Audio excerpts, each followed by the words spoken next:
en nombre de los funcionarios y empleados del Tribunal de Bogotá, les damos una cordial bienvenida a este foro, agradeciendo de antemano las ayudas que nos han brindado varias instituciones.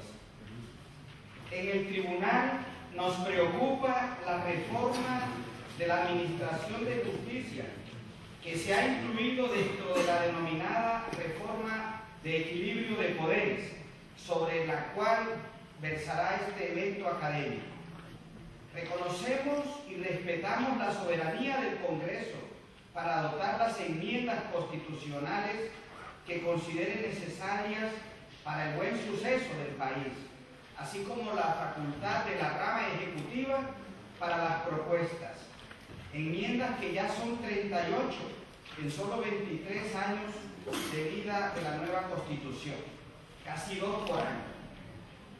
Sin embargo, por lo que concierne a la Administración de Justicia, con el debido respeto nos atrevemos a solicitar que los cambios planteados sean retirados de dicho proyecto de reforma, con nuestro compromiso seguro para que todos los servidores judiciales, incluyendo funcionarios y empleados, podamos participar en la construcción de un proyecto que refleje las verdaderas necesidades de la justicia. Algunos de los fundamentos para nuestra respetuosa oposición podrían ser, entre otros: para el proyecto de reforma, aparte de un anuncio a las altas cortes, no se permitió la participación de los servidores judiciales, pese a ser los destinatarios directos de los cambios planteados. Y por eso consideramos que hay incumplimiento de un supuesto de la moderna democracia participativa que nuestra Constitución consagra de manera prolija en todo su plexo normativo, como por ejemplo en los principios fundamentales recogidos en los artículos 1 y 2, el último de los cuales manda que entre los fines esenciales del Estado se halla el de facilitar la participación de todos en las decisiones que los afectan. Participación que no se ha dado, que debió ser anterior al trámite legislativo, y no solo hasta ahora, porque se trata de una participación por nuestra propia iniciativa, que por demás es tardía, pues se encuentran limitadas las posibilidades de cambio en las etapas que faltan. Como integrantes de la rama judicial, pedimos igualdad de trato, porque así como el gobierno y el Congreso tienen la posibilidad de presentar y participar en las reformas constitucionales que les atañen, al punto que las proponen con holgura, también debe darse la oportunidad a los servidores judiciales para participar en el diseño de la rama judicial o el rediseño de la rama judicial, no solo con intervenciones cortas de una audiencia pública, sino con la participación en la construcción del proyecto. Pervigracia, así como la rama ejecutiva y la rama legislativa tienen experiencia y conocimiento para proponer los cambios de sus funciones, de sus instituciones, así la rama judicial también tiene conocimiento y experiencia para saber cuál es el sistema de administración que más le conviene. Cada cual sabe cómo deben administrarse sus asuntos en su institución, porque como dice un adagio de nuestro pueblo, más sabe el loco en su casa que el pueblo en la ajena. Consideramos que una verdadera reforma a la justicia no debe mezclarse con discusiones de orden político y electoral, como en el proyecto de equilibrio de poderes, que persigue principalmente eliminar la reelección presidencial y otros aspectos funcionales de altos dignatarios.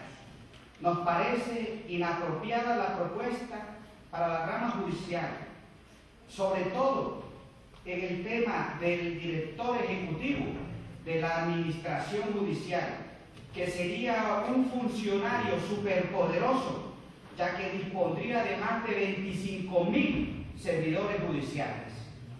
Aparte de los riesgos en esta administración de jerarquía vertical, concentrada y centralizada, sería contrario a la independencia y autonomía judicial. Piénsese que cada servidor de cada rincón del país tendría que ser designado o reasignado por el director ejecutivo. Pero la reasignación o traslado de servidores también violaría el derecho constitucional al juez natural, ya que puede trasladarse a un juez en cualquier momento en contravía de las competencias que ha adquirido en sus procesos, a más del desconocimiento de los derechos laborales de los servidores, todo lo cual hace parte de claras reglas internacionales sobre derechos humanos. Tan peculiar figura del director ejecutivo también echaría por tierra las reglas de funcionamiento desconcentrado y autónomo que para la rama judicial mandó el constituyente primario en el artículo 228 de la Carta Política. Este sistema de un director ejecutivo pareciera copiarse de España o de la hermana República de Venezuela.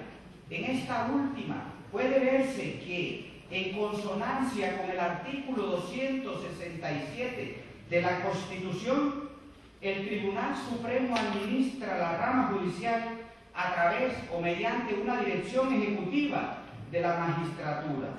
Nosotros creemos que antes de adoptarse un modelo semejante, debería revisarse si es el apropiado para nuestro sistema.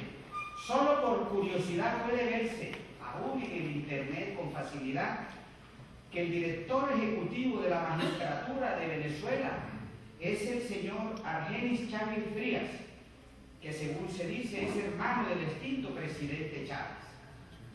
Hay peligro para nuestra carrera judicial, porque no hay en el proyecto una orientación clara sobre algo que la garantice. Como servidores judiciales, nosotros, magistrados, jueces de distintos niveles y empleados judiciales en general, entendemos que buscar una mejor justicia es un deseo de todos, pero eso debe incluir de manera principal la facilidad del acceso a la justicia de la gente común, del ciudadano de a pie, a quien más que los problemas de los altos dignatarios le interesa sobremanera la solución de sus problemas jurídicos del día a día, de los procesos de alimentos, de los procesos ejecutivos, de la restitución de su inmueble, de los procesos penales que les atañen, del pago de prestaciones laborales, entre otras cosas. Uno de los pilares del buen funcionamiento democrático de la justicia, donde se permite la libertad de empresa y la iniciativa privada dentro de los límites del bien común y de la acción estatal a favor de las clases más pobres, es la garantía de los ciudadanos a un juez autónomo e independiente.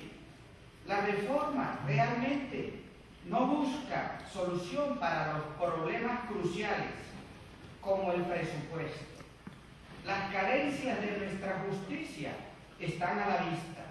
Solo por poner un ejemplo y parodiando a un famoso economista, podríamos decir que la necesidad o demanda de justicia en los últimos años o las últimas décadas ha crecido en forma geométrica, mientras que la oferta permanente ha crecido en forma aritmética. La demanda se incrementó en 205% solo entre 1993 y 2011, mientras que el personal para atenderla creció en menos del 10%. No hemos podido plantear bien el sistema procesal de la oralidad, entre otras razones por la falta de cargos permanentes. Y valga anotar que los cargos de descongestión judicial que deben ser transitorios se han prolongado por más de 10 años y no son suficientes. No se mencionan ahora los problemas del proyecto sobre la Sala de Gobierno Judicial y la Junta Ejecutiva Judicial, que será de los temas de nuestro foro. Solo mencionaremos que no vemos estabilidad a mediano o largo plazo para el diseño de políticas que debe seguir la Administración de Justicia con las instituciones propuestas, como se verá en este foro. No estamos a favor ni en contra de ninguna institución de la rama judicial.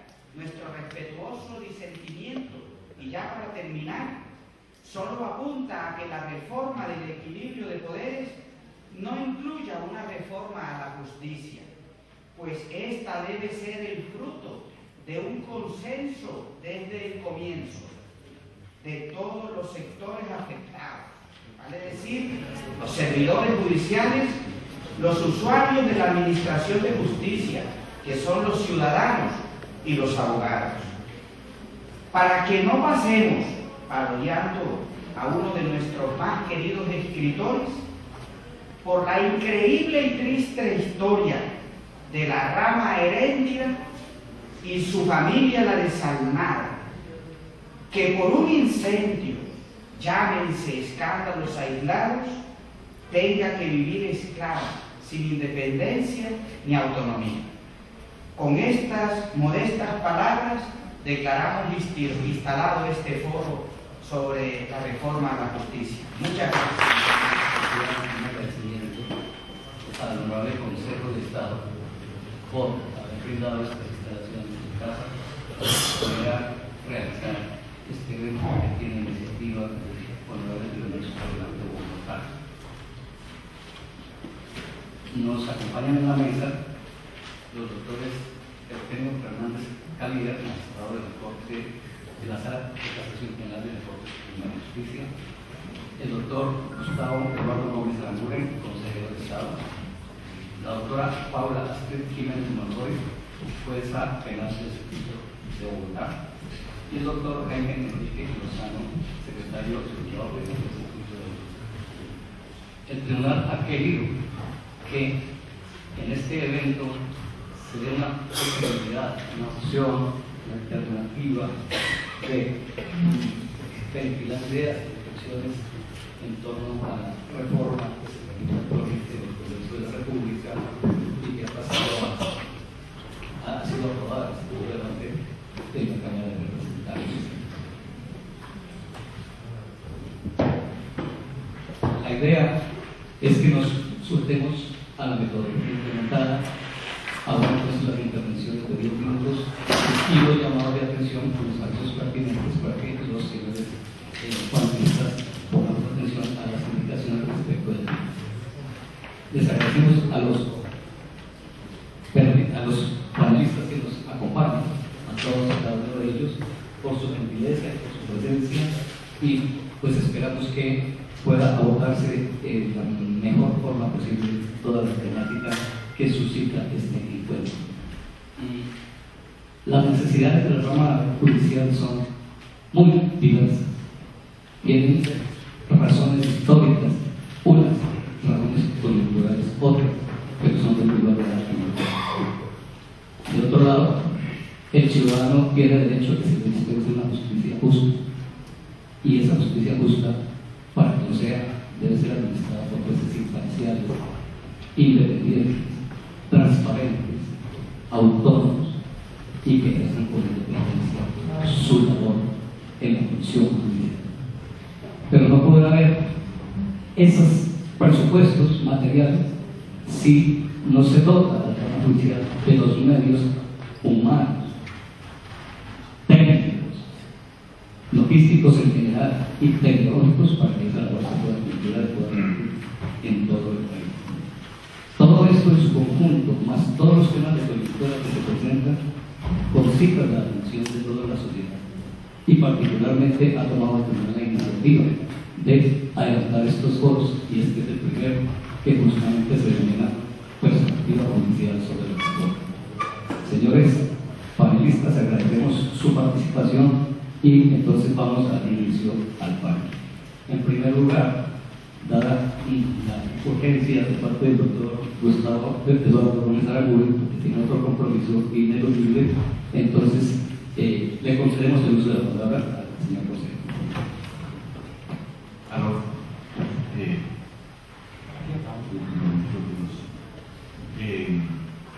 Sea lo primero expresar un fraternal saludo al Tribunal Superior de Bogotá, en cabeza de su honorable vicepresidente y presidente, a todos los compañeros de la rama judicial, de la Corte Suprema de Justicia, de la Judicatura, de las organizaciones de base del Poder Judicial, y desde luego al honorable senador Andrade, que nos honra con su presencia, que hace parte de la Comisión Técnica del Senado de la República.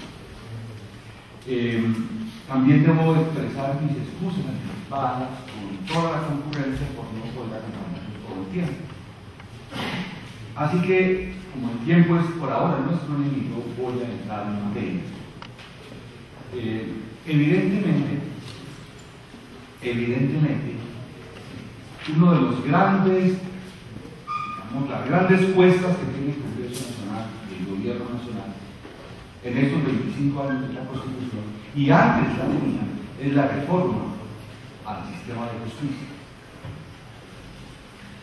Quiero referirme solamente al episodio de la reforma del año 2011, que de alguna manera la vemos proyectada de nuevo en el año 2014. Hay enseñanzas que no se han aprendido. Cuando se presenta una crisis institucional, hay que afrontarla y hay que superarla. Pero no solo afrontarla y superarla, sino que es necesario aprender de ellas para que no vuelva a suceder. En el año 2011 se intenta una reforma a fondo del sistema de justicia, y en ese intento del Gobierno Nacional somos convocados los magistrados de las altas cortes. Este Consejo de Estado presenta un proyecto de reforma constitucional, atacando los problemas que ustedes saben atraviesa la justicia por un modelo de la Carta del 91 que no fue lo suficientemente robusto, no para la rama judicial, sino para un poder judicial que es lo que le garantiza al ciudadano de a pie que los poderes no abusemos de nuestras prerrogativas, que la riqueza no se concentre y que un poder judicial se comprometa éticamente con su función y no solamente con su burocracia. El aprendizaje del 2011, les decía, llevó a que el Consejo de Estado propusiera una reforma. Lo hizo el Gobierno Nacional, y en las primeras de trámite nuestra propuesta fue tirada a la basura, como es costumbre en los órganos del poder de este país. Y recuerdo para ello cuando el Consejo de Estado en el 2008 le dijo al presidente Uribe que no hubiesen bases militares norteamericanas, y tan pronto el Consejo de Estado emitió su concepto, el presidente Uribe tiró ese concepto de esta corporación a la basura y vinieron 11 bases norteamericanas, que después la Corte Constitucional censuró. Ahí hay un desbalance que nosotros los colombianos tenemos que tener en cuenta frente no a la rama judicial, sino a la necesidad de un poder judicial que neutralice evidentemente el ejercicio del poder. El proyecto de reforma constitucional presentado por esta Corte, el Consejo de Estado, fue archivado. Y se tramitó un proyecto en donde había de rama judicial, había de reforma política y había de afectaciones a los regímenes del Congreso. Es un salpicón que no le conviene al país, que no le convino al país, que se aprobó en el octavo debate y el presidente tuvo que hundirlo. Ahí hay una gafa, un bache institucional que no sabemos cómo se bautiza y cómo se denomina. Hay un acto legislativo aprobado en 8 debates, hay un acto de convocatoria del presidente de la República para que el Congreso, por fuera de los otros debates, archive un proyecto ya aprobado. hay un zombie jurídico ahí. Hay una lección también que me parece no aprendimos, con todo respeto lo señalo. Tenemos ahora el equilibrio de poderes, que básicamente me parece a mí recoge una promesa de campaña del señor presidente electo, que era terminar con el abuso de la reelección inmediata del presidente de la República, que desequilibró por completo nuestra institucionalidad. La criminalizó. Ustedes son suficientemente perspicaces para saber de qué estamos diciendo. La Corte Suprema ha dado buena cuenta de esos procesos. El país lo conoce. Y ahora, con esa promesa de campaña se inicia otro proceso de reforma a la justicia, y ahí tenemos modificación a la reforma política del 2009 que todavía no se ha desarrollado. Tenemos reiteración de cuadros de inhabilidades que ya la jurisprudencia dijo cuál es su alcance. Hacemos tautología jurídica de lo que ya se sabe. Estamos ampliando retiros forzosos, que son asuntos de ley de 65 a 70 años, que resulta válido, pero me parece que es una competencia legisladora. Estamos modificando la circunscripción territorial del Senado, inventando salidas audaces para la oposición.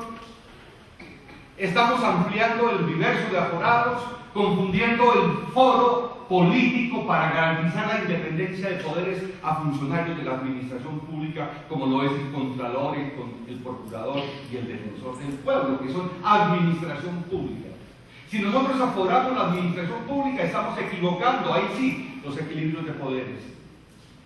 Estamos creando un tribunal para juzgar a los miembros del Poder Judicial con una ley estatutaria con iniciativa gubernamental y sin que puedan participar los jueces de la República, lo cual disminuye fuertemente su autonomía cuando se trata de tomar decisiones que afectan los centros de poder en una sociedad como la nuestra o en cualquier sociedad. Reabrimos una puerta giratoria haciendo una posición regresiva del constituyente del 91, y todos sabemos que el constituyente del 91 quería un Congreso absolutamente concentrado en sus funciones y no el paso del Ejecutivo al Congreso y del Congreso al Ejecutivo. La supresión de la reelección presidencial nos parece que es absolutamente lógica y concurrente con la propuesta de campaña del presidente Santos, y hay una conexión de voluntades democráticas en las elecciones y la elección del mandatario. ¿Seguimos? En el Poder Judicial yo no me aparto, estoy convencido de la necesidad de revisar no solo el Consejo de la Judicatura, sino todo el modelo de la justicia. Nosotros tenemos excesivo número de magistrados. Son magistrados del Consejo Nacional Electoral, ahora serán magistrados del Tribunal de Abogados. Aquí hay 3 cortes, una corte de origen totalmente congresal, el Consejo Superior de la Judicatura, que tiene función administrativa. Y ahí tenemos otra corte, el Tribunal de Abogados. Ya me dicen que se me acabó el tiempo. De tal manera, honorable concurrencia y compañeros de la Judicatura, mis queridos senadores, que a mí me parece que aprovechemos este equilibrio de poderes para cumplir la promesa de campaña y prohibamos la reelección presidencial. Y toquemos la Constitución a fondo, pero con el razonamiento decantado del debate democrático que ahora abre el Tribunal Superior de Bogotá. Que finalmente quiero decirles, distinguida mesa directiva del tribunal, ustedes están demostrando que la justicia no es solo la Nacional Judicial, que la justicia no es solo las altas cortes, que hay miles de hombres y miles de mujeres que trabajan todos los días para hacer de la justicia una realidad concreta y lograr que caudal de ética, que la noción moral del servidor judicial sea la garantía de la vida del ciudadano en paz. Ustedes dieron el primer paso. Y quiero comunicarles antes de abandonar este recinto por las razones de mi compromiso en Cali. Quiero manifestarles que lo que ustedes están haciendo hoy aquí es prender una mecha para que el país sepa que hay un poder judicial de gente ética, de gente comprometida con el respeto a la Constitución, con el respeto al usuario de la justicia, con el respeto a los valores superiores de nuestra democracia, y que son ustedes aquí presentes. Me voy con mi corazón completamente henchido de alegría de verlos. No saben la emoción que he sentido esta mañana cuando esta sala de audiencias del Consejo de Estado empieza a llenarse de magistrados, de jueces, de trabajadores de la rama judicial que sienten su país y que seguramente nos aseguran a todos, nos garantizan a todos que este país tiene futuro. Muchas gracias.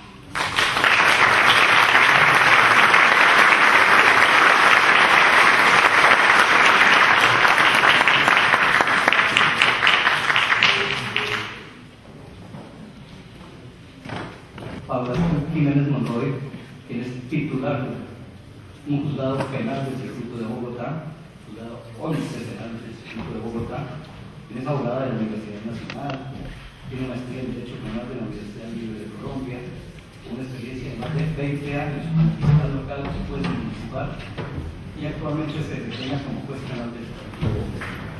Al doctor Gómez Aranguren se le hace una entrega de un presente como recordatorio de este magno evento. Muchas gracias. Doctora Paula, tiene usted el uso de la palabra. Pero muchas gracias por la invitación que nos ha hecho el Tribunal Superior de Bogotá. Es un honor que por fin los jueces de las bases seamos tenidos en cuenta y que más democrático que sea el tribunal que precisamente nos invita a nosotros.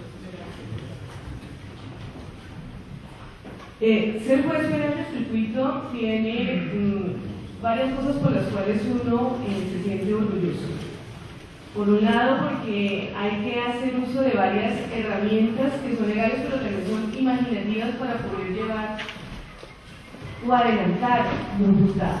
No solamente es la cuestión de presidir una audiencia, que es lo que generalmente la gente ve cuando ve al juez en audiencia, o sustanciar o hacer una sentencia, sino que también hay que hacer uso de ir a las entidades que le dan precisamente esos elementos para poder funcionar a un juez. Entonces, el juez necesita personal, el juez necesita salas de audiencias, el juez necesita tiempo para llevar a cabo sus procesos. ¿Y a quién tenemos que acudir? Pues al Consejo Superior de la Judicatura en este momento, que es el que la Constitución tiene establecido. Muy bien. Ahí ya tenemos unos problemas. Y es que uno dice, bueno, hay una reforma a la justicia, al ciudadano que viene a pedirle a un juez que le solucione el problema, ¿le importa que haya reforma? No, no le importa. Lo que le importa al ciudadano es, bueno, pues usted cuándo me va a resolver el problema que yo tengo. Eso es lo que le importa al ciudadano. Entonces, el ciudadano del siglo XXI es un ciudadano que primero que todo ya tiene cierto nivel de educación, tiene una cuestión que está cerca de las redes sociales, tiene medios de comunicación, o sea, tiene información. Entra a internet y una vez sabe qué es lo que está pasando en cualquier parte del mundo y del país. Pero nosotros, lamentablemente, la justicia le ofrece un modelo que está un poquito atrasado. Y ejemplo de ello es, por ejemplo, la figura que tenemos nosotros, que es el oficial mayor, que el sustanciador se llama todavía oficial mayor. ¿Ustedes saben qué era el oficial mayor? Era un funcionario en la Edad Media, que era el que hacía o tocaba las campanas antes de que llegara el juez a celebrar la audiencia. Imagínense, y nosotros seguimos en el 2015 con la figura de oficial mayor y solicitando por favor que nos den un oficial mayor. Lo que estamos solicitando es un sustanciador, pero así se le llama, pero lo que quiero ver es cómo estamos nosotros de anticuados. Entonces lo que existe hoy es un desequilibrio entre la demanda de justicia y la oferta de justicia. Y para ello nada más que irse de tutela. Señores, a esta fecha, de acuerdo a las estadísticas de la Corte Constitucional, nosotros hemos manejado 8 millones de tutelas, los jueces de las bases. 8 millones de tutelas. Al año nos llegan 400.000 tutelas. La tutela, como todos saben, es una acción constitucional en donde todos los jueces tenemos que entrar a resolver problemas. Pero aparte de eso tenemos los procesos de la propia jurisdicción. Entonces, cuando uno le empieza a ver al ciudadano que a pie, miren todo el trabajo que tengo el ciudadano que hace. Está en la cara. Este juez no va a poder solucionar el problema. Se ha hablado mucho de las críticas al Consejo Superior de la Judicatura. Yo creo que hay unas cuestiones de diseño, yo creo que fue algo que quedó mal hecho desde la Constitución del 91 y también pues, hay unas cuestiones también de actuales y de anteriores funcionarios. ¿Por qué hablo de cuestiones de diseño? Al Consejo Superior de la Judicatura nunca se dio autonomía presupuestaria. Ellos no tienen autonomía. El salario de los jueces, por decirlo así, de los magistrados, de nuestros empleados, depende del Ministerio de Hacienda. Depende de que el Ministerio de Hacienda gire. Si nosotros queremos más juzgados, porque ahorita voy a explicar por qué es tan necesario que se implemente la planta de juzgados al nuevo de Bogotá, hay que pedirle ese permiso a Hacienda. Si ellos no dan el dinero, pues simplemente el Consejo tampoco puede obrar más. Nos hemos quejado de que el Código General del Proceso no ha entrado en vigencia. Esa es la Ley 1564 del 2012. Estamos en el 2015 y no puede entrar en vigencia. ¿Y por qué no puede entrar en vigencia? Pues porque no hay suficientes jueces, porque ni siquiera hay las suficientes salas de audiencia. Apenas hace 15 días entraron unos juzgados, pero en virtud de la Ley 1395 la oralidad, no en virtud del Código General del Proceso. Les pongo una situación. ¿Qué pasa en el sistema penal acusatorio? Nosotros tenemos una ciudad como Bogotá con 10 millones de habitantes. ¿Bien? Bueno, para eso solamente tenemos 50 juzgados penales de circuito en función de conocimiento, atendiendo estas demandas de justicia. Eso significa que hace más de 15 años no se nos aumenta la planta de jueces. Nosotros tenemos entre 220 a 260 carpetas. Nosotros estamos en oralidad, señores. ¿Qué significa estar en oralidad? Que el juez casi nunca está en el despacho sustanciando. Yo sustancia sí, pero después de las 5 de la tarde, porque de 8 a 5 estamos haciendo audiencias orales en donde el juez no se puede desplazar. La oralidad trae mayor eficiencia de justicia. ¿A qué hago yo referencia con mayor eficiencia de justicia? Significa que nosotros los jueces resolvemos el problema una vez tenemos ahí a las partes reunidas, una de las partes nos dicen cuál es su argumentación, cuál es su problema jurídico y plum, el juez resuelve. Por eso hablo de mayor eficiencia, pero no es eficientista. Eso significa que nosotros, como no tenemos el don de la virtualidad, solamente podemos resolver el caso que nos están poniendo en ese momento a consideración. Y de ahí la congestión que vimos nosotros en final. Habían que hace 10 años que nosotros empezamos el sistema penal acusatorio de una vez tener inyectado con aumento de jueces. Era imposible que con los mismos jueces o peor, con menos, porque en el sistema escritural eran 75, 74 juzgados los que se encargaban de la cuestión del circuito, bajamos a 50, señores. O sea, en vez de avanzar, lo que hemos es retrocedido. Si ustedes ven la agenda de un juez de circuito en ese momento, nosotros estamos haciendo 10 y 12 audiencias diarias. 10 y 12. Y cuando es juicio, obviamente se nos toca ese día para juicio. Pero vean, el juez no se multiplica, el juez no tiene la cuestión de la ubicuidad. Ahora, también es una cuestión de personas, pero también de diseño, el hecho de cómo son nombrados los magistrados del Consejo Superior de la Judicatura. La sala disciplinaria, todos sabemos que son por ternas elaboradas por el gobierno y los elige el Congreso de la República. Bien, ahí hay una cuestión muy delicada, porque como nosotros sabemos, la sala disciplinaria es la que juzga a los jueces. ¿Cómo puede ser el juez de jueces una persona que nunca ha sido juez? Si él nos va a disciplinar. Por otro lado, hay una cuestión que es que uno tiene que diferenciar entre la colaboración armónica de los poderes judiciales con la inferencia de un poder en el otro. El poder político, con todo respeto, no puede estar infiriendo en la cuestión del poder judicial. Nosotros no solamente tenemos que ser independientes, sino también aparentar. No solamente basta con que un juez nos diga que el juez es independiente, no. Tenemos que ver que realmente en la carta lo pueda uno ver. ¿Cómo puede ser un juez independiente que tiene que acudir al lobby para ser nombrado? Y frente a la cuestión de la sala administrativa, tenemos que son elegidos por la Corte Suprema de Justicia, efectivamente nos dice que 2 por la Corte, 2 de la Corte Suprema, 2 de la Corte Constitucional y 3 del Consejo de Estado. Pero otra vez acudir al lobby, señores, a mí me parece, la verdad sea dicha, que en estos momentos ese no es el elemento. Yo creo que tiene que haber concurso para los jueces de las altas cortes. Siempre nos hemos quejado de que a veces no llegan los mejores. Es cierto, han llegado muy buenos magistrados, han llegado excelentes magistrados. Uno, que se acabó de ir, que le daba ejemplo de lo que es él. Han escuchado 10 minutos y yo creo que todos han quedado convencidos de la sapiencia, criterio y sabiduría del señor que se fue. Pero desafortunadamente no son todos. Y no todos tampoco estamos para hacerlo, y señores, a muchos no nos gusta eso. Nosotros tenemos que acceder a las altas cortes, pero por concurso de méritos. Eso es también lo que se debe hacer. Ahora, se nos propone una reforma. Muy bien.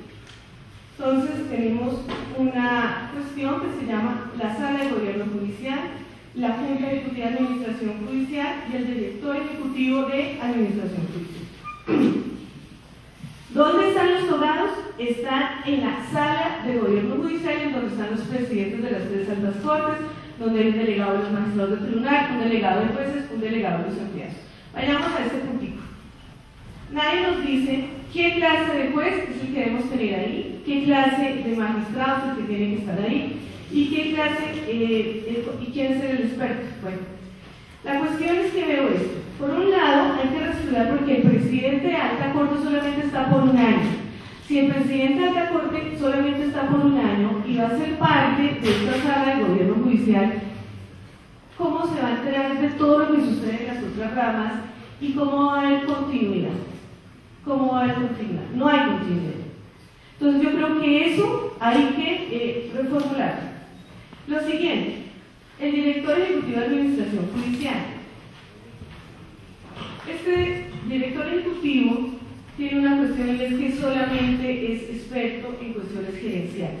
Sí nos hace falta un gerente, señores, pero este gerente tiene demasiadas funciones que acaban con la autonomía judicial. ¿Por qué digo yo que acaba con la autonomía? 1, nos califica a los jueces.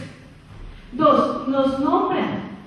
Ahora resulta que de acuerdo a las funciones que están ahí, nombra a los jueces y nombra a los magistrados y nombra a nuestro personal. Y fuera de eso nos da los recursos. Señores, ¿dónde quedó la autonomía judicial? Porque si nos califica las decisiones, nos da los implementos, nos pone qué es lo que hay que hacer. Oiga, ¿qué vamos a hacer nosotros si mañana efectivamente por una decisión que no le guste a algún personal que tenga un alto nivel de incidencia, pues efectivamente sí puede pasar lo que nos pronosticaron hace un tiempo a ciertos jueces, que nos pueden trasladar para las razones estando en Bogotá? ¿Por qué no lo va a hacer?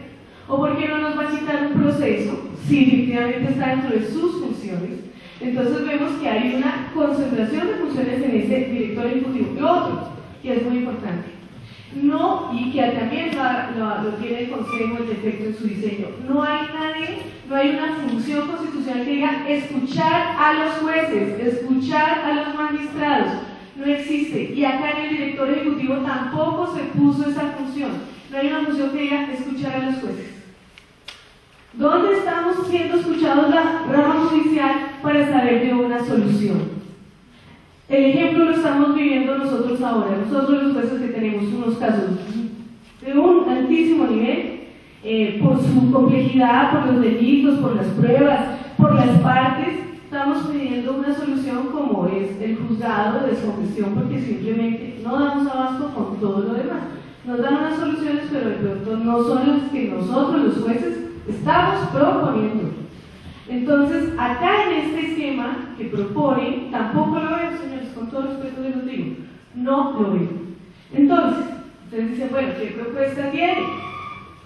En caso de que se diga que ese debe ser el esquema, yo digo que tiene que haber el punto director ejecutivo, tiene que haber algo así como un alto consejero de la justicia. ¿Por qué? Tiene que haber un togado. Ese alto consejero de la justicia debe ser un togado de más de 25 años de experiencia en la rama y debe estar en propiedad en la rama.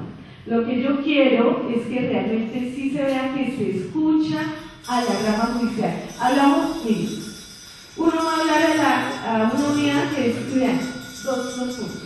Y la doctora Velosa nos habla de metas y de estadísticas. Y nosotros hablamos de administrar derechos. Idiomas totalmente diferentes. Ese mismo problema está en lo que propone en la reforma. O sea que el señor nos va a sacar a los 2 minutos porque él no va a entender por qué nos demoramos, como saca la cuestión del tiempo, por qué nos demoramos en una audiencia 2 años. No lo va a entender. Si uno está exponiendo un tema, una cuestión de derechos fundamentales como es administración de justicia. Me pasé a sabiendas y lo hice para que ustedes vieran esto. Una cuestión son las reglas en el papel, que le dicen unos 10 minutos, y otra cuestión es que si yo acabo los 10 minutos sin decir esto poco que dije, ustedes no van a entender el mensaje que yo les quería dejar.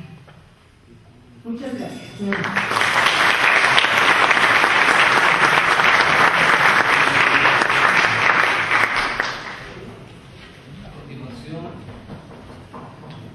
La intervención del doctor Eugenio Fernández Calier, quien es magistrado de la Sala de Casación Penal de la Corte Suprema de Justicia. Doctor Eugenio, nos honra con su presencia y agradecemos enormemente que usted haya escuchado el llamado de la rama judicial a través de nuestro tribunal, que es el suyo, como quiera que usted también pertenece a esta casa.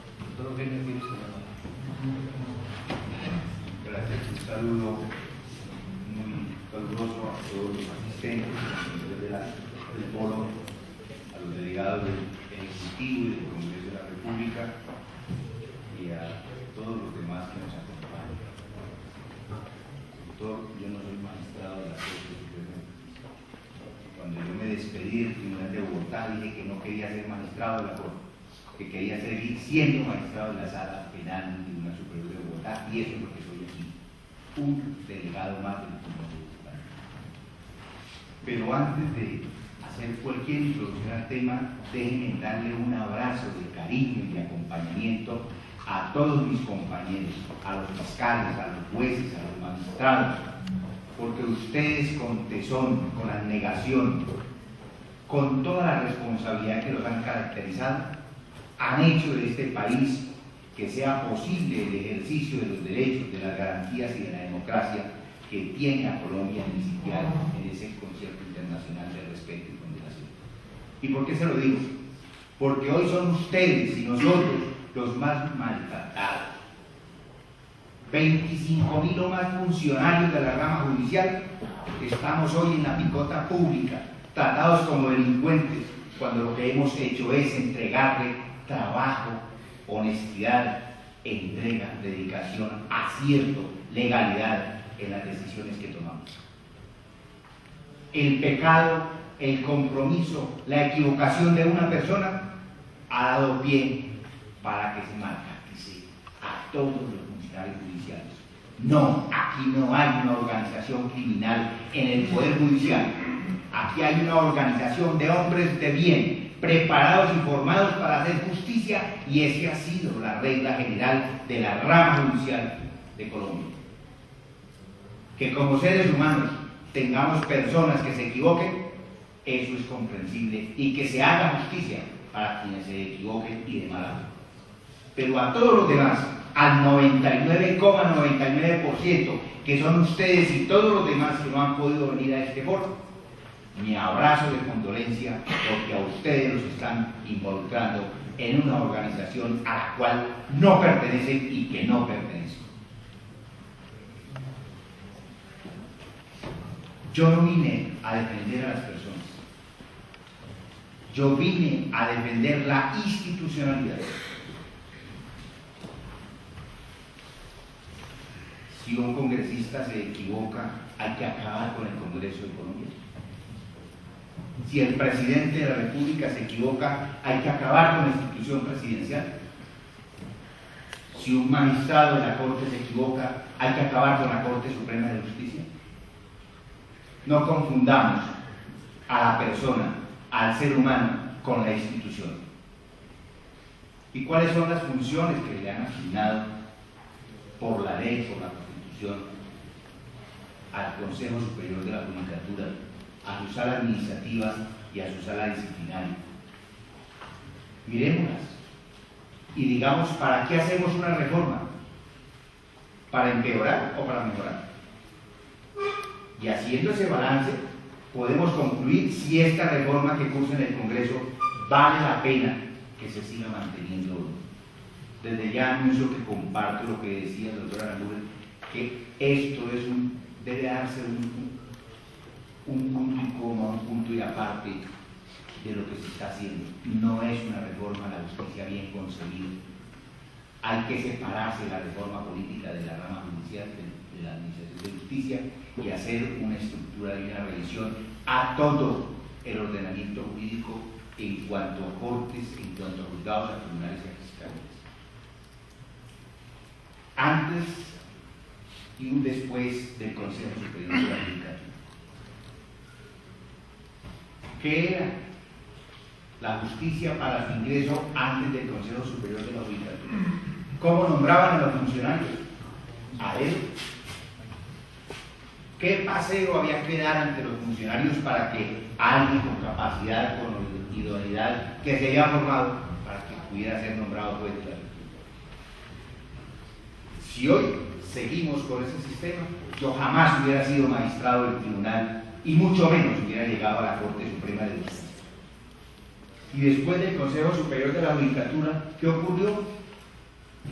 Una aplicación y una ejecución efectiva de lo que es el ingreso a la carrera por concurso y por mérito.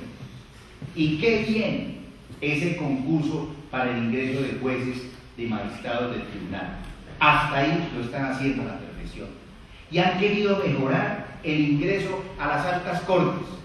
No es el procedimiento que debería ser para que hubiese un trato igualitario. Ahora daremos una propuesta al respecto. Hay que mejorarlo, pero veamos que desde el punto de vista del ingreso, el desarrollo, el manejo a la justicia que le da el Consejo Superior de la Judicatura es acertado. ¿Qué no decir de la capacitación antes del Consejo Superior de la Judicatura? ¿Cuántos funcionarios se capacitaban y se les exigía formación para su ingreso? Y dentro del ejercicio de las funciones, ¿qué posibilidades tenían para formarse? Ninguna. Si se formó un juez fue por equivocación, porque esa no era la regla de la administración de justicia.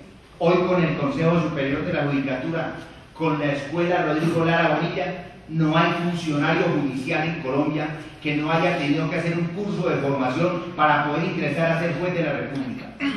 Todos los que llegamos al Poder Judicial por concurso de méritos sabemos lo duro que es ese concurso para acceder al cargo.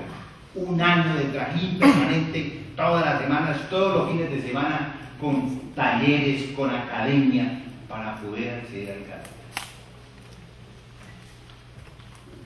¿Y qué decir de la centralización de servicios antes del Consejo y ahora después? Hay una descentralización, no como la quisiéramos, pero la hay con bastante generosidad. ¿Quién no recordará que nos tocó enero, febrero, marzo y abril, 4 meses sin recibir sueldo, y el señor de la casa pidiéndonos la casa y el señor del supermercado diciendo que no me envía más el mercado porque el Estado no nos pagaba el sueldo a través de la recaudación de impuestos? ¿Alguno de ustedes hoy tiene ese problema económico?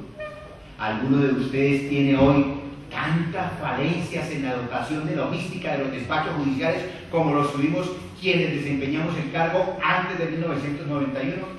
Yo, juez segundo penal municipal de Barbosa, me tocó sentarme en un cajón de cerveza y un escritorio viejo que me prestó un abogado para poder administrar justicia, porque el Estado duró más de 6 meses sin dotarme la oficina que la crea. Eso ocurre hoy con el Consejo Superior de la Judicatura. Luego, lo bueno no hay que acabarlo, lo bueno hay que mantenerlo. Y los errores que se han cometido, pues hay que corregirlos.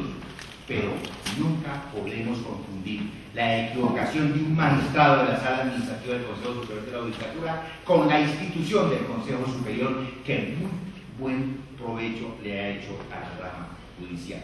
¿Y qué no decir de la Sala Disciplinaria del Consejo Superior de la Judicatura? Hoy, que las personas procesadas por ustedes en juicios civiles, laborales y penales, hoy todos quieren ganarse los pleitos amedrantando y amenazando a los funcionarios que cumplen honestamente con su deber. Porque al funcionario que vaya a resolver, si al señor no le salió a favor la decisión, vamos a fiarnos a este funcionario denunciándolo disciplinariamente.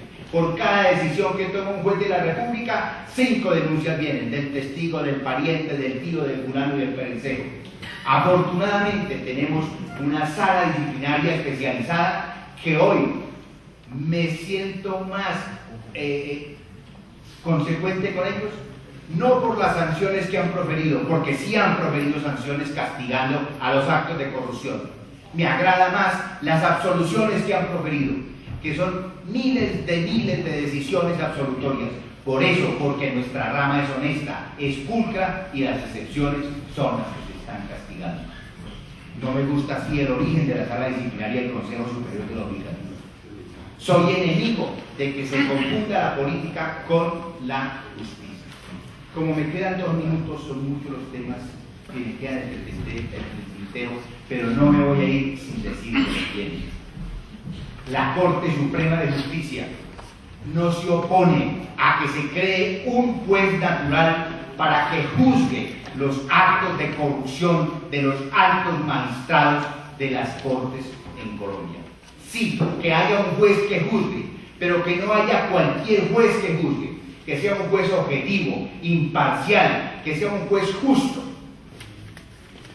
¿Cómo se sentirían ustedes juzgados por una persona que ha sido procesada y condenada por ustedes? ¿Cómo se sentirían si su juez fuese los familiares de las personas que han sido condenadas por parapolítica por la Corte Suprema de Justicia?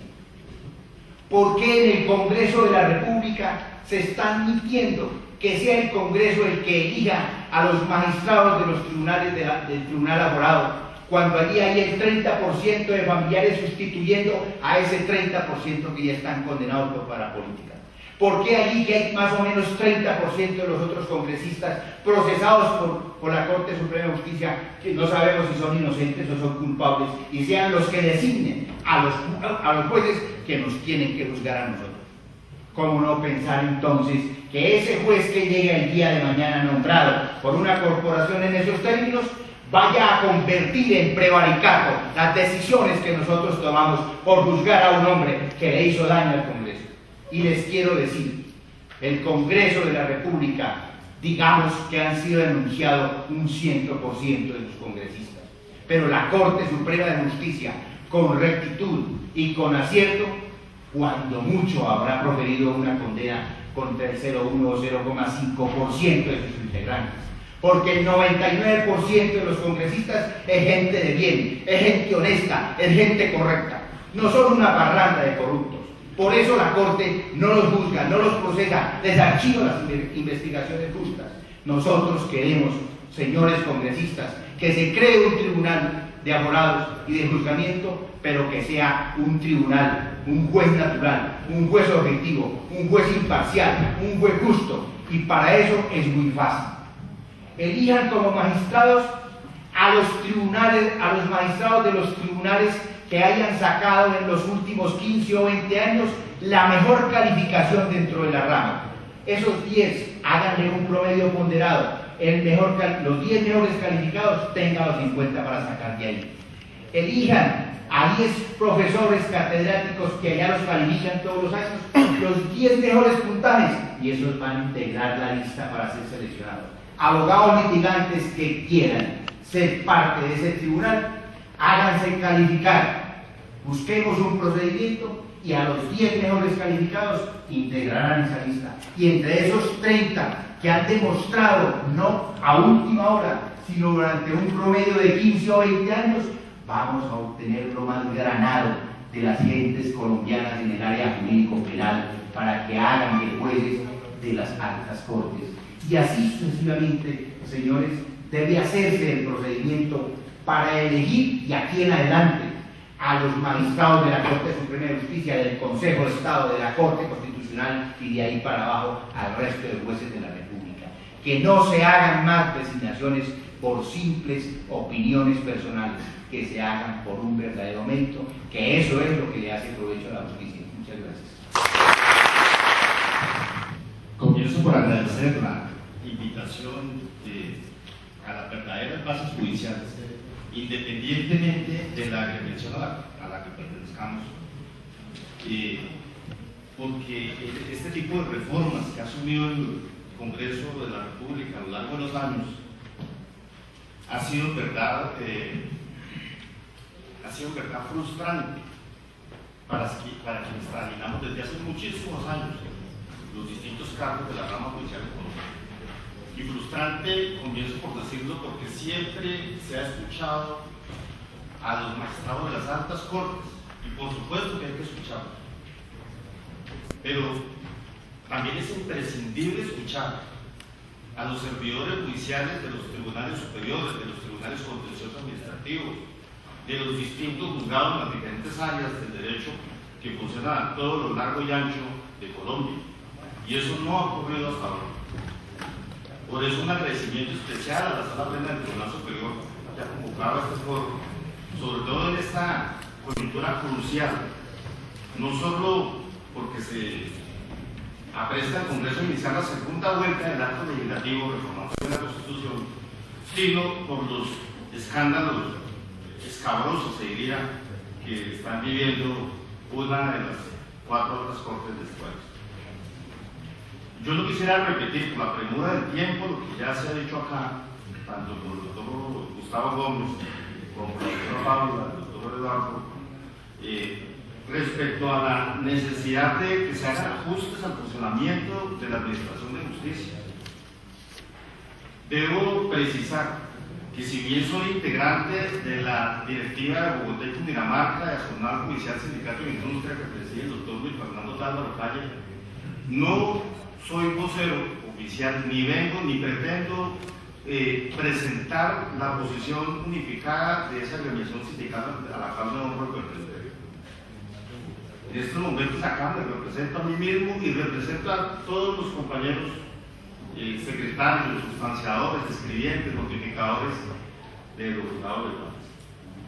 Como el tiempo es nuestro enemigo, como decía el doctor Gustavo Eduardo Gómez Álvarez, yo sí quisiera comenzar por la parte final de la intervención del doctor Eduardo Fernández Carrier, y es respecto al Tribunal de Aforados.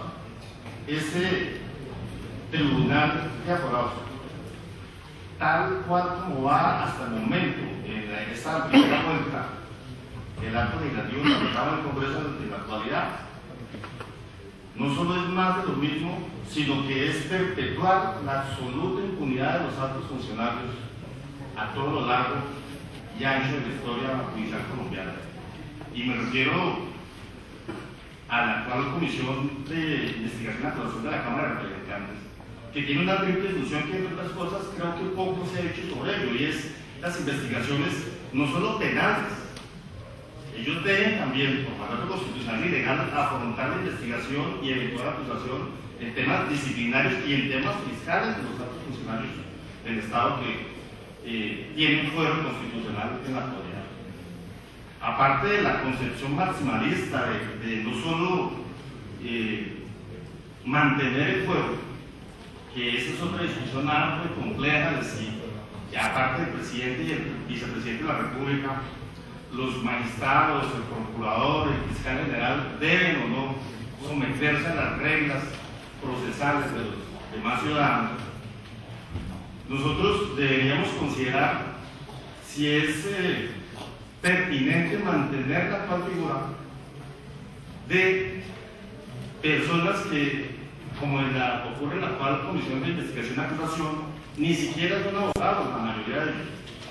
En el portal quieniquiere.com está la breve historia laboral de cada uno de los representantes de la Cámara que actualmente la integra. 2 de ellos invitados aquí como panelistas, está viendo yo el doctor Eduardo Rodríguez, que creo que ya está por acá, y la doctora Angélica Lozano. Son abogados, ahí hay arquitectos, hay economistas. Yo no veo la lógica de que personas que ni siquiera manejan temas procesales puedan juzgar penal, disciplinaria y fiscalmente a altos magistrados de las distintas cortes con toda la trayectoria, no solo académica, sino de experiencia que tienen. Eso de por sí ya es no solo frustrante, sino verdaderamente paradójico y hasta terrible. Entonces, yo en ese tema propondría, a diferencia de lo que se está tramitando en el Congreso, que se estudiara la posibilidad de que ese tribunal de aforados se integrara por exmagistrados de las altas cortes. Exmagistrados de las altas cortes. Miren nomás, y así suene un tanto simplista, ese tribunal de aforados conformado por exmagistrados, algunos de los cuales ya estarían pensionados, inclusive podrían escoger entre si mantener su pensión mientras integren ese tribunal de aforados o reciben el sueldo, que no se pueden recibir 2 salarios del Estado al mismo tiempo. Le daría una altura intelectual al mismo y le daría además todas las garantías de defensa y de debido proceso a los abogados que fueran a ser juzgados por él. Por manera que en eso me parece a mí que es una figura que debería estudiar el Congreso, aprovechando aquí la presencia del senador Artán Andrade y de los representantes de la Cámara que acabo de mencionar. Quiero referirme también muy breve al Consejo Superior de la Judicatura. Como decía la doctora Paula, hasta este momento para nosotros, y a pesar de que la ley 270/96 le confiere uno de sus mandatos primordiales, el de ser vocero, representante de la rama judicial, en verdad, y es lastimoso decirlo, se ha convertido más en nuestro enemigo desde el comienzo. Es decir, no me refiero a ningún magistrado en particular, y saludo desde la propia creación de ese Consejo Superior de la Judicatura. Por manera que en eso yo sí considero, retomando, aquí no estoy descubriendo que la como me ha faltado, retomando lo sugerido por anteriores comisiones de reforma de la justicia, que se debería transformar ese actual Consejo Superior de la Judicatura, actual especial de su sala administrativa, en un Consejo Nacional de Administración Judicial, Senat, órgano de gobierno de la rama judicial, pero que sea integrado por los presidentes o los delegados, y estos no pueden concurrir a algunas asociaciones, por los presidentes de la Corte Suprema de Justicia, del Consejo de Estado, de la Corte Constitucional, y por otros 4 miembros elegidos democráticamente por sus pares.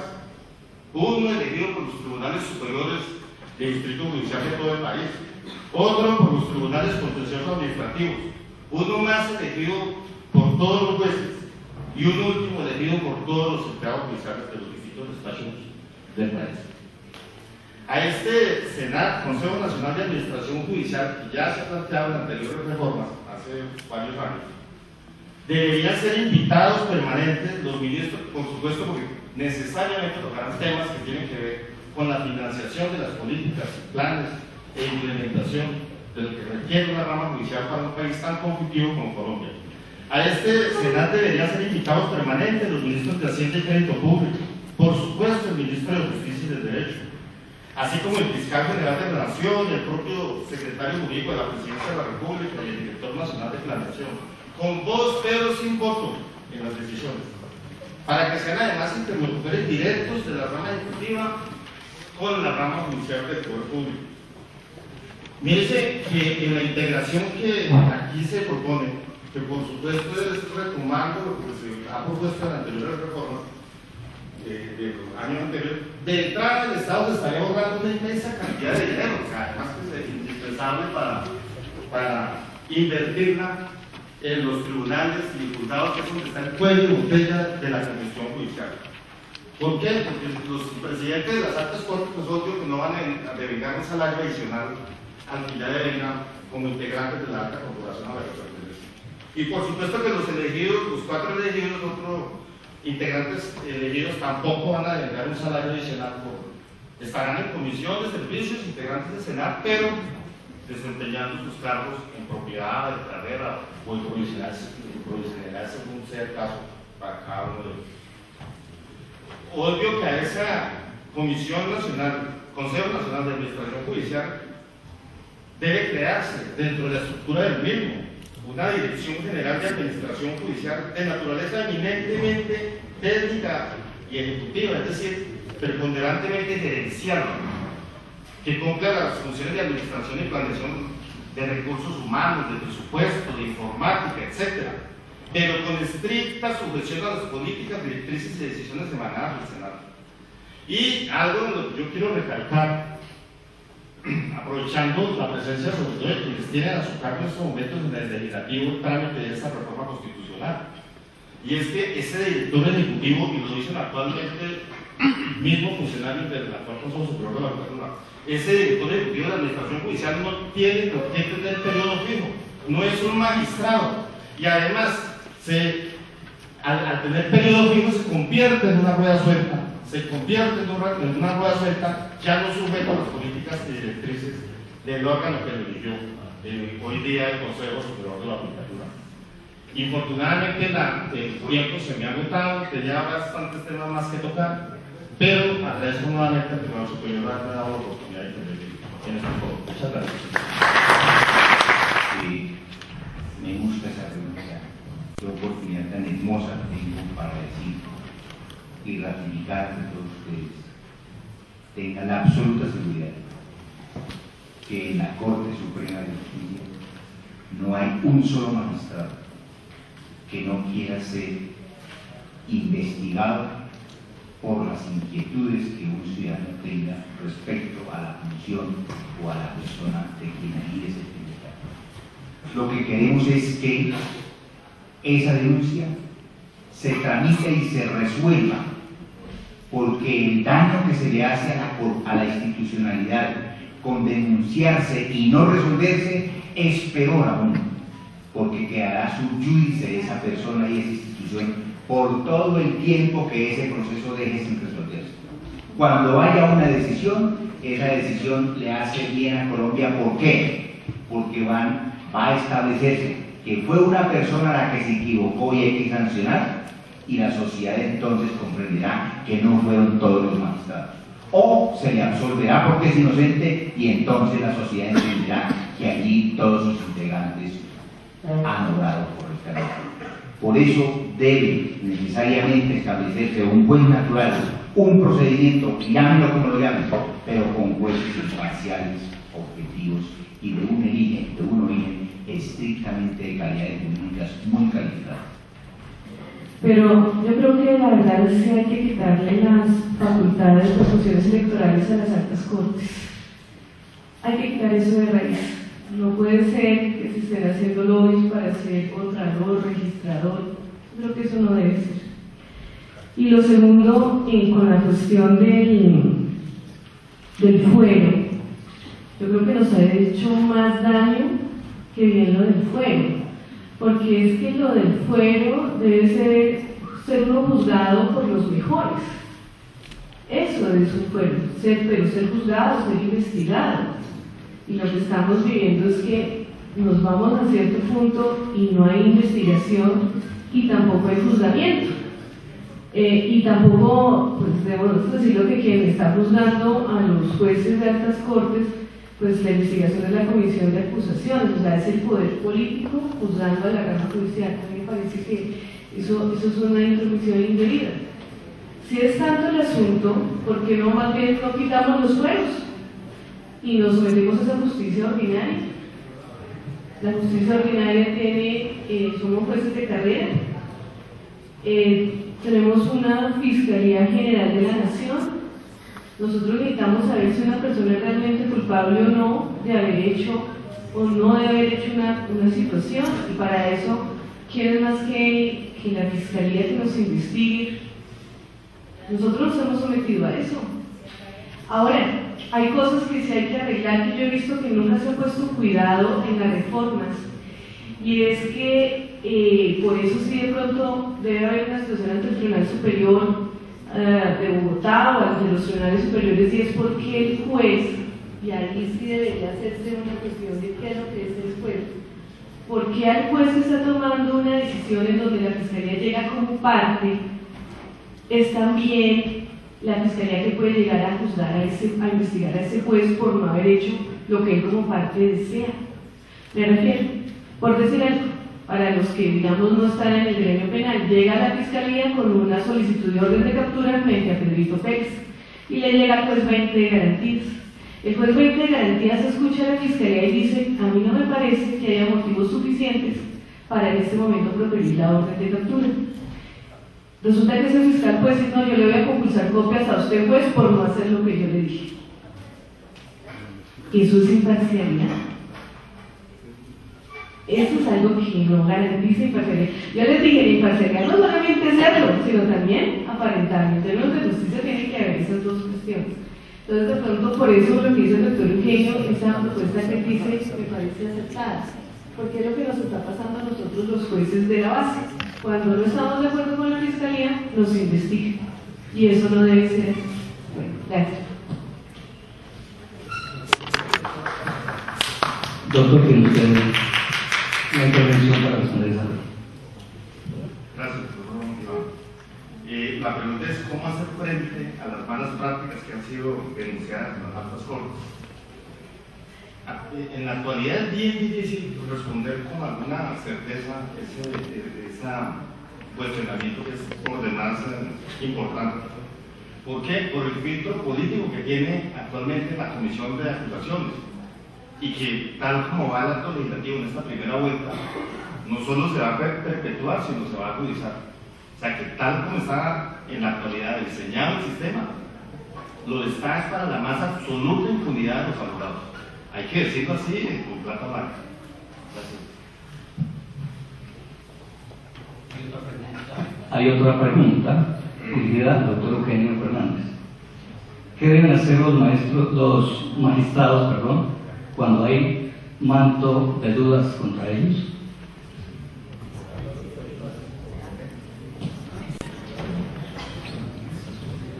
El don que Dios nos ha dado a quienes cumplimos la misión de juez, solo lo tenemos los jueces. La tranquilidad, la serenidad, la imparcialidad, la objetividad. Dame los hechos que yo te haré derecho sin los pruebas. El Congreso muy sabiamente ha aprobado unas garantías que hay que respetarle a todo el mundo. Presunción de inocencia. Y si yo voy a actuar en una situación dada, debo tener las pruebas, los elementos, oír y vencer en juicio a las personas para luego tomar decisiones. Luego hay que distinguir aquí lo que es del resorte del implicado y lo que es del resorte de la corporación. El afectado, dentro del ejercicio de sus libertades, sabrá a su buen juicio si debe separarse o no.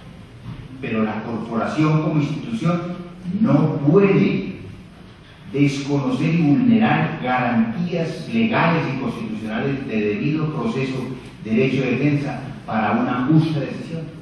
Y hasta que no se agote el procedimiento y se establezca la responsabilidad de un individuo, la corporación no puede tomar decisiones. Por eso, en esto me agrada ese don que nos han dado a los jueces.